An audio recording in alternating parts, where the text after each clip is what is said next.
ছোট যখন ছিলাম না, পুজো আসলেই মনটা যেন একটা মানে ভেতর থেকে একটা আনন্দ চলে আসতো মনের মধ্যে, তাই না বলো? আমাদের প্রত্যেকেই কিন্তু এমনটাই হতো। মানে পুজো আসছে নামটা শুনলেই যেন একটা কেমন আনন্দ লাগতো সব কিছুতেই। আর পুজোর বাজার যেদিন করতে যাবো, মা যেদিন পুজোর বাজার করতে নিয়ে যেত, সেদিন তো মানে পড়াশোনা তো হবেই না, সেদিন শুধু মনের মধ্যে লাড্ডু ফুটতো। তো এদিকে দেখো, হয়তো এখন আমার মেয়েরও তেমনটাই হয়, জানি না হয় কি না, ও বড় হলে বলতে পারবে, এখনও বলতে পারে না।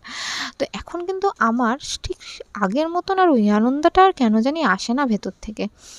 পুজো আসছে জানি, সাজতে-গুজতে হবে, সবই হয়, কিন্তু আনন্দটা কোথায় যেন হারিয়ে গেছে। বড় হয়ে গেছি না, ওই জন্যই হবে হয়তো। ছোট যখন ছিলাম সবাই বলতো, "বড় হ, তখন বুঝবি। ছোট আছিস, এখনই ভালো আছিস।" এখন বড় হয়ে না প্রতিটা কথা, বড়দের কথাগুলো টের পাই যে না, তারা ঠিকই